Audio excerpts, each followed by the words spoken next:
2024 लोकसभा चुनाव में अब सिर्फ एक साल का वक्त बचा है। राजनीतिक पार्टियों के बीच जंग के आसार बनने शुरू हो गए हैं।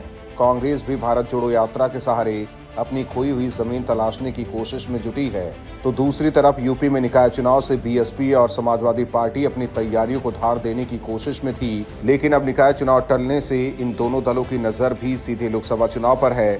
यूपी में अगर बीएसपी की बात करें तो मायावती के लिए निकाय चुनाव हो या लोकसभा चुनाव, दोनों साख की लड़ाई है, क्योंकि इस चुनाव से बीएसपी का रिजल्ट खराब होने पर राष्ट्रीय पार्टी का दर्जा छिन सकता है। इसीलिए पार्टी अभी से ही दम भरने की कोशिश कर रही है।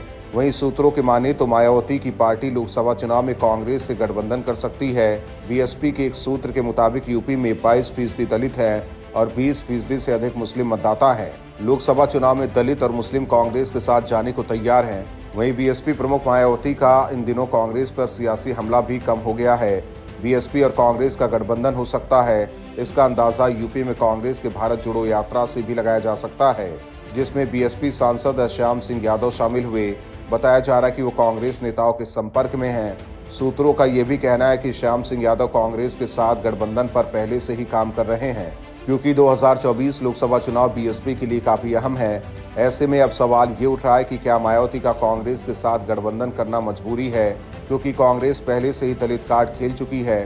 कांग्रेस दलितों को लुभाने के लिए पूर्व केंद्रीय मंत्री मल्लिकार्जुन खड़गे को पार्टी का राष्ट्रीय अध्यक्ष बना चुकी है, तो दूसरी तरफ यूपी में बृजलाल खाबरी प्रदेश अध्यक्ष हैं। इसके साथ ही बीएसपी के कई बड़े नेता कांग्रेस के संपर्क में हैं। वहीं अगर ये गठबंधन नहीं होता है तो नसीमुद्दीन सिद्दीकी, नकुल दुबे की तरह पार्टी के तमाम नेता कांग्रेस में शामिल हो जाएंगे। लिहाजा मायावती की पार्टी कांग्रेस पर डोरे डाल रही है। वहीं पिछले लोकसभा चुनाव की बात करें तो मायावती ने सपा के साथ गठबंधन किया था। इस चुनाव में बीएसपी के 10 उम्मीदवार लोकसभा पहुंचे, जबकि 2014 के चुनाव में बीएसपी को एक भी सीट नहीं मिली थी। वहीं मायावती को अब उम्मीद निकाय चुनाव से है।